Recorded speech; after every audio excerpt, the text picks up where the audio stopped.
Hello everyone, welcome back to Lakshya academy.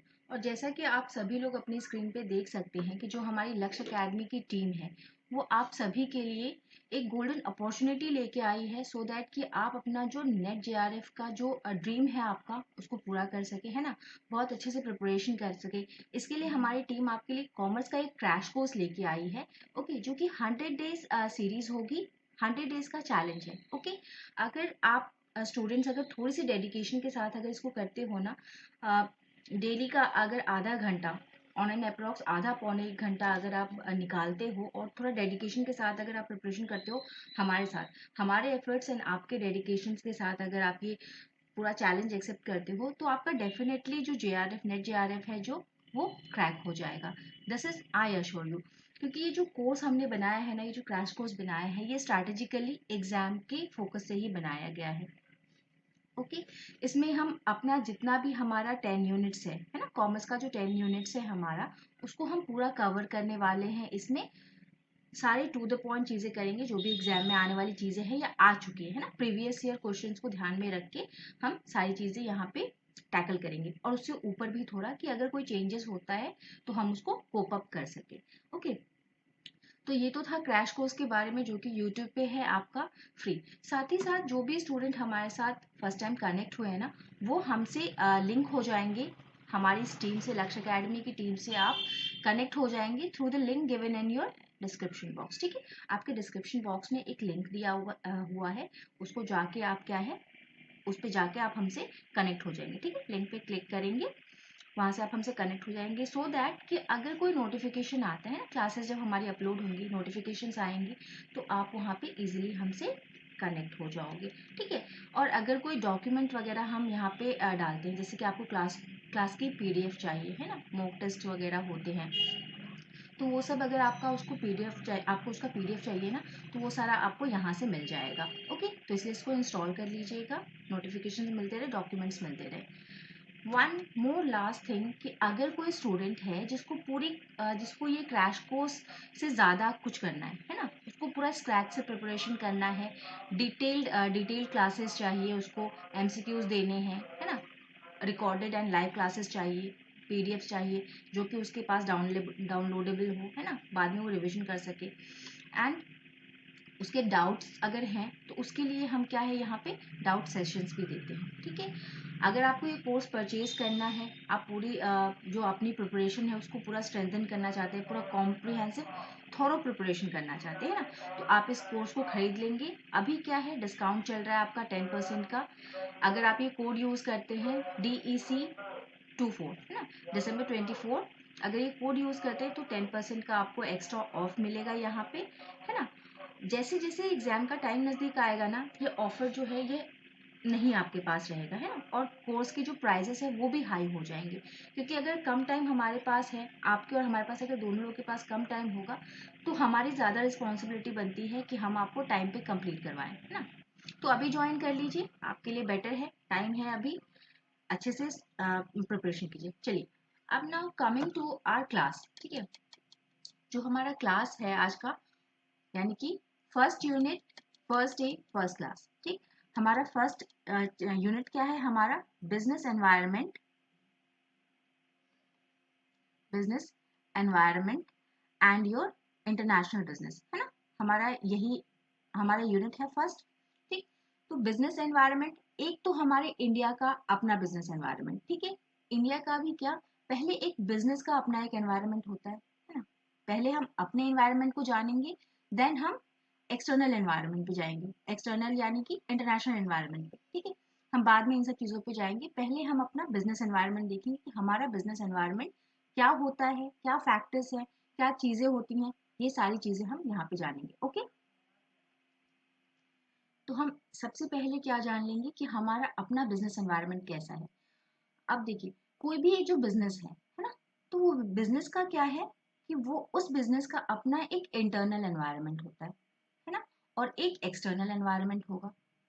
ये जो business environment के जो एलिमेंट्स हैं, उसमें सबसे पहले हम देखेंगे टाइप्स ऑफ बिजनेस एनवायरनमेंट, कि कितने टाइप के बिजनेस एनवायरनमेंट होते हैं हमारे पास। देन हम देखेंगे कि ये जो एनवायरनमेंट्स हैं, जो हमारे पास जो एनवायरनमेंट जो हमने टाइप्स जो पढ़े हैं, उसको स्कैन कैसे करें, है ना, या कंपनियां कैसे स्कैन करती हैं, कैसे स्कैन करके एनालाइज करके हम यूजफुल इंफॉर्मेशन निकालते हैं वहां से। ओके, तो देखिए, किसी भी बिजनेस का अपना एक इंटरनल एनवायरनमेंट होगा। इंटरनल एनवायरनमेंट का मतलब क्या, कि ऐसी चीजें जो कि कंपनी जो है उसको खुद से कंट्रोल कर सकती है। जैसे आपका ऑर्गेनाइजेशन का एक वर्क कल्चर होता है, विजन्स होते हैं, मिशन होता है, ऑब्जेक्टिव, उसका अपना ह्यूमन रिसोर्सेज है ना, वो खुद से ही सेलेक्ट करके ह्यूमन रिसोर्सेज लाता है। उसको किस टाइप का ह्यूमन पावर चाहिए, कैसा टैलेंट, कैसा स्किल चाहिए, तो ये सारी चीज़ें क्या है, उसके power structure, company image, brand equity, ये सारी चीज़ें क्या है, कंपनी के अपने कंट्रोल में होती है, उसी ने बनाई होती है, तो उसको कभी भी ऑल्टर कर सकता है ना, कम ज़्यादा जो भी करना है वो खुद से कर सकता है। तो this is the part of your internal environment. Okay, business का अपना ये इंटरनल एनवायरनमेंट है जो कि उसके अपने कंट्रोल में होता है। जो भी रूल्स रेगुलेशन उसे फॉलो करने हैं, जो भी ऑब्जेक्टिव, मिशन, विजन जो भी रखना है, वो सारा उसका इंटरनल है ना, उसके इंटरनल एनवायरनमेंट का पार्ट है। दूसरा क्या है, ये एक्सटर्नल एनवायरनमेंट है ना। जो बिजनेस का जो एक्सटर्नल एनवायरनमेंट है वो क्या होता है, कंपनी की अपनी पकड़ से बाहर की चीज होती है, जैसे उस पर उसका पूरा कंट्रोल नहीं हो सकता। तो ये एक्सटर्नल एनवायरनमेंट जो है, इसको हम स्टडी पर्पज से दो पार्ट्स में डिवाइड कर देते हैं। एक माइक्रो या टास्क एनवायरनमेंट, और दूसरा मैक्रो और मेगा एनवायरनमेंट। ठीक है, एक्सटर्नल एनवायरनमेंट के ये दो पार्ट्स। अब देखिए, माइक्रो वाले में क्या क्या चीजें आती हैं, आपका जितना भी सप्लायर है उस बिजनेस का, है ना, उसका जो कस्टमर है, इंटरमीडिएटरीज है, कॉम्पिटिटर्स है, पब्लिक है, वो सारा क्या है, उसका माइक्रो एनवायरनमेंट का पार्ट है। अब देखिए, ये माइक्रो एनवायरनमेंट का पार्ट जो है ना, ये क्या करता है, इसके लिए हमें दो चीजें याद रखनी है, कि ये अ, पूरा कंट्रोलेबल नहीं, बट थोड़ा बहुत इसको क्या है, हम इन्फ्लुएंस कर सकते हैं, थोड़ा बहुत इसको हम इन्फ्लुएंस कर पाएंगे, थोड़ा बहुत कंट्रोल कर पाएंगे। और दूसरा क्या, कि ये जो फैक्टर्स होते हैं, ये जो माइक्रो फैक्टर्स हैं, ये सिर्फ एक पर्टिकुलर बिजनेस को इम्पैक्ट करते हैं, है ना, एक पर्टिकुलर बिजनेस या फर्म पे ये अपना इम्पैक्ट डालेंगे, पूरी इंडस्ट्री पे नहीं। जैसे फॉर एग्जांपल, अगर फूड इंडस्ट्री है ना, वो सारे ऑर्गेनाइजेशंस जो कि फूड का बिजनेस करते हैं किसी ना किसी तरीके से, वो सारा किस में आ गया, आपका फूड इंडस्ट्री में आ गया। तो ये क्या है, ये जो माइक्रो फैक्टर्स होते हैं, ये पूरी फूड इंडस्ट्री को नहीं इम्पैक्ट करेंगे, है ना, ये पर्टिकुलर किसी एक फर्म को, एक बिजनेस को जाके इम्पैक्ट करेंगे। बट जो ये माइक्रो वाला पार्ट है आपका, सॉरी मैक्रो वाला जो पार्ट है, ये पूरी इंडस्ट्री को इफेक्ट करेगा, है ना। जैसे फूड इंडस्ट्री है, तो अगर मान लीजिए अगर कोई नेचुरल कैलामिटी होती है, यहाँ पे एक फैक्टर है ना नेचुरल, तो मान लीजिए कि जैसे हमारी कंट्री में क्या है, अभी ड्रॉट आ गया है ना, मतलब सूखा पड़ गया हमारी कंट्री में, या बहुत ज्यादा बारिश हो गई, इस पे तो कंपनी का कोई कंट्रोल नहीं हो सकता, है ना, और वो सारी फूड इंडस्ट्री को जाके इम्पैक्ट करेगा, सिर्फ एक फर्म को जाके इम्पैक्ट नहीं करेगा। ठीक है, तो डिफरेंस आई होप क्लियर हो रहा होगा आपको, कि माइक्रो और टास्क एनवायरनमेंट और मैक्रो में क्या अंतर है। ये फैक्टर्स जो है आपके माइक्रो वाले फैक्टर्स, ये सिर्फ एक फर्म या बिजनेस को इम्पैक्ट करते हैं, है ना, और जो ये मैक्रो वाला पार्ट है, ये पूरी इंडस्ट्री को इम्पैक्ट करेगा, है ना। जैसे कि इकोनॉमिक कंडीशंस हो गया आपके, पॉलिटिकल कौन सी पार्टी चल रही है, क्या उसका अपना एजेंडा है, क्या उस वो क्या क्या चीजें, किन किन चीजों पे फोकस कर रही है, उसकी अपनी पॉलिसी क्या है, कैसा टैक्स पॉलिसी है, कैसी ट्रेड पॉलिसी है ना, ये सारी चीजें जो है, ये पॉलिटिकल का पार्ट है। लीगल फ्रेमवर्क, कि आप कौन सा इंडस्ट्रियल पॉलिसी यूज कर रहे हो, किस इंडस्ट्रीज को आप प्रमोट कर, मतलब उसकी पॉलिसीज, रूल्स एंड रेगुलेशन क्या है, कंपनीज एक्ट में क्या क्या प्रोविजन है, तो ये सारा लीगल फ्रेमवर्क है। ठीक, अगर अगर एम्प्लॉय के साथ कोई नाइंसाफी होती है, तो उसका रिड्रेसल कैसे होगा, कंज्यूमर प्रोटेक्शन एक्ट, ये सारे क्या है, आपके लीगल के पार्ट, ये सारे हमें पढ़ने हैं, कि वन बाय वन हम आगे की क्लासेस में करेंगे। देन योर टेक्नोलॉजिकल, जो हमारे टेक्नोलॉजिकल फैक्टर्स है, जैसे क्या नया टेक्नोलॉजी मार्केट में है, सोशल कल्चर, हमारा सोशल कल्चर कैसा है हमारी कंट्री का, है ना, हमें इन सारी चीज़ों के बारे में पता होना चाहिए। ये सारी चीज़ें तो हो गई आपकी बिजनेस एनवायरनमेंट की बातें। ठीक है, कि टाइप्स ऑफ बिजनेस एनवायरनमेंट कितने होते हैं, दो होते हैं, one is your internal and second is your external. Internal external में हमारे दो पार्ट्स हैं, माइक्रो एंड मैक्रो। ठीक है, इनका दूसरा नाम टास्क और मेगा। यहाँ से डायरेक्ट क्वेश्चन आते हैं, ठीक है, इसको इजीली नहीं लेंगे आप, आपको ये सारे नाम याद होने चाहिए, किसके अंदर कौन सी चीज आती है ना, माइक्रो में कौन कौन से कंपोनेंट्स हैं, मैक्रो में कौन कौन से कंपोनेंट्स हैं, इंटरनल एनवायरनमेंट में क्या क्या चीजें आती हैं। डायरेक्ट क्वेश्चन आता है कौन सा इंटरनल एनवायरनमेंट का पार्ट है या नहीं है। ठीक है, तो इस तरीके से आपके यहाँ से डायरेक्ट क्वेश्चन फ्रेम होते हैं। फिर अब ये जो एनवायरनमेंट हमने देख लिया, अब इसको हम स्कैन कैसे करेंगे, एनालाइज कैसे करेंगे, है ना? हमको स्कैनिंग और एनालाइजिंग का मतलब क्या है? जैसे आप न्यूज़पेपर पढ़ते हो ना, तो न्यूज़पेपर में आप सारी चीजें नहीं पढ़ते हैं, आप पहले उसको गो थ्रू करते हो एक बार। तो गो थ्रू करना क्या है? It is a scanning technique, है ना? हम स्कैन करते हैं कि हम हमें क्या क्या पढ़ना है, हमारे काम की क्या चीजें हैं। एज अ स्टूडेंट आपको क्या है, जो आपके लिए जो करंट अफेयर्स बन सकता है ना, आप उसको पढ़ते हो।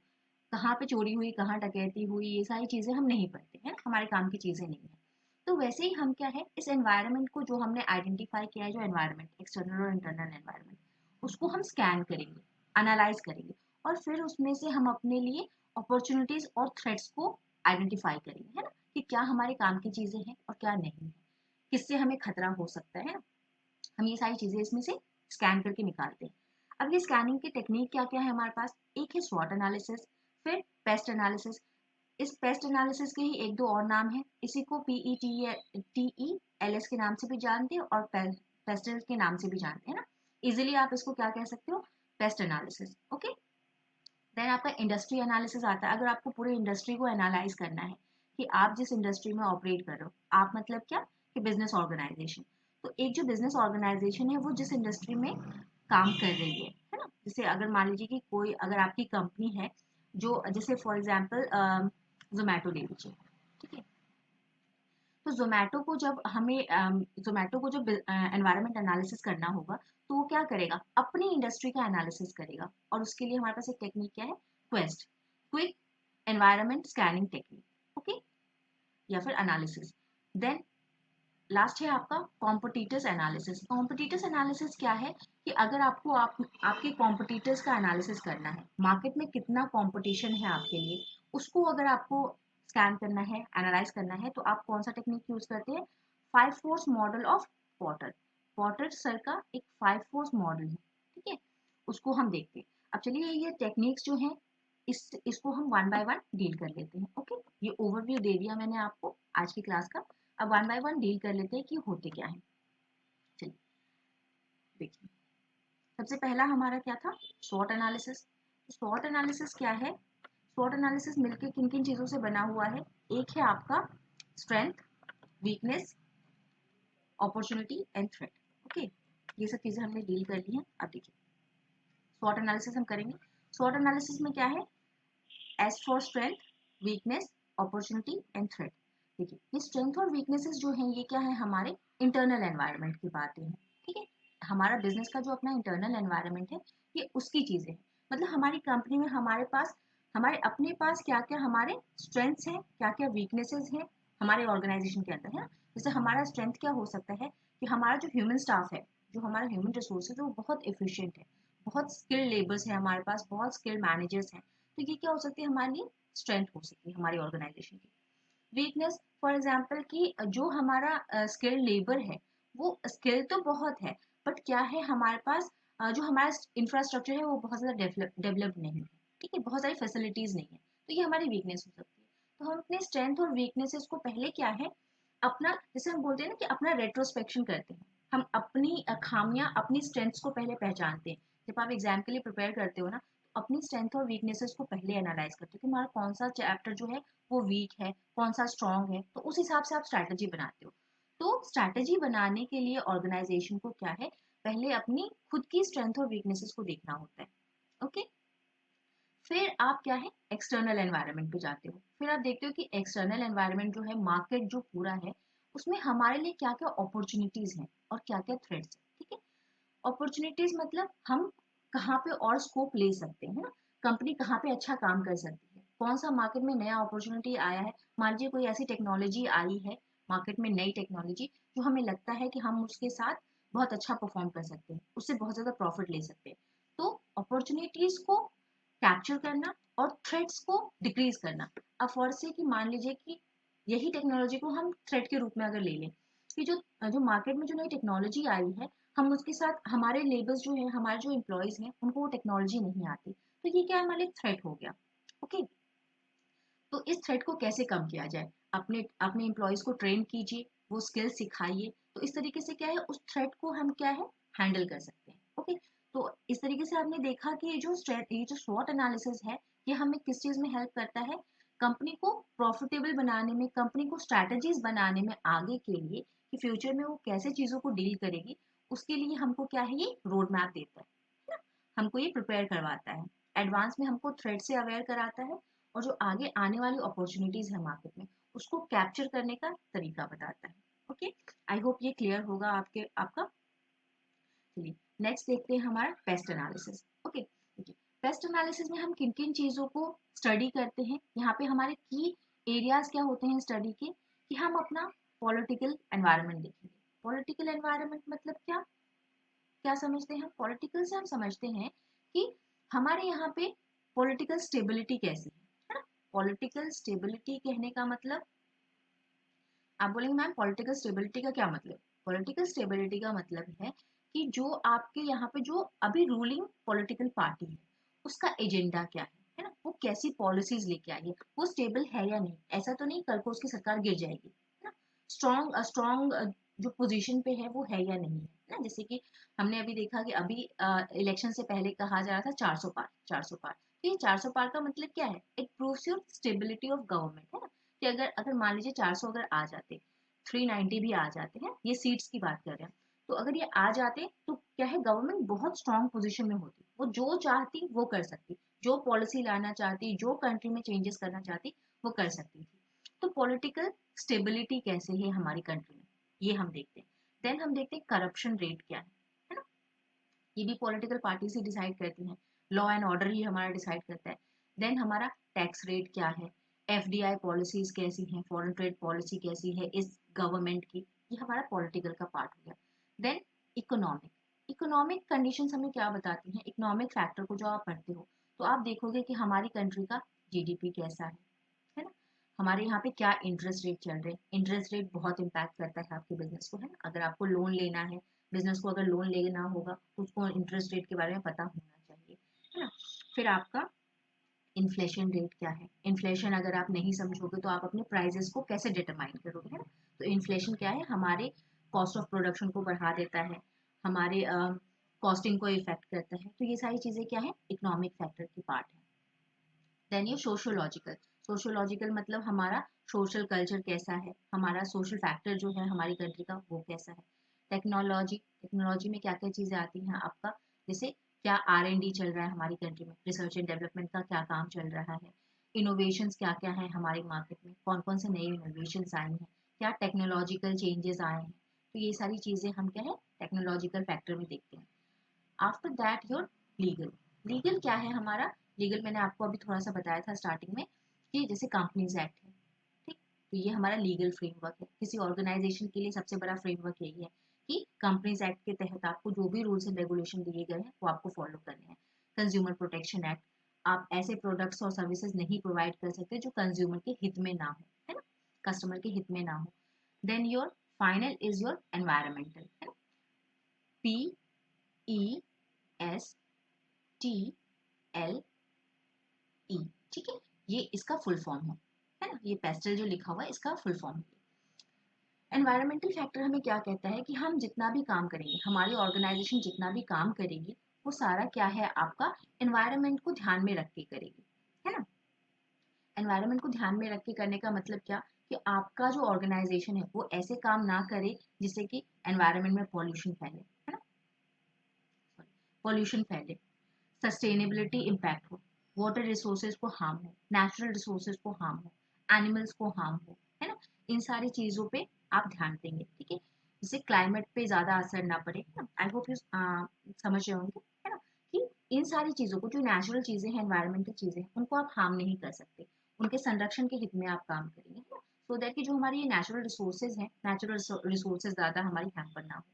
तो ये सो दैट कि नेचुरल रिसोर्सेज जो हैं ये हमारे आने वाली पीढ़ियों के लिए संरक्षित रहें, है ना, उनके लिए भी बचे, तो आप एनवायरनमेंट को हार्म नहीं करेंगे। इन सारी चीज़ों को स्टडी करके देन आप अपना स्ट्रैटेजिक डिसीजन लोगे, है ना, कि हमको कौन से रूल्स एंड रेगुलेशन फॉलो करने हैं, गवर्नमेंट की पॉलिसी क्या है, टैक्स रेट क्या है, इन्फ्लेशन क्या है, सोशल कल्चर हमारा कैसा है, इन सारी चीज़ों को आप ध्यान में रखोगे, ठीक है।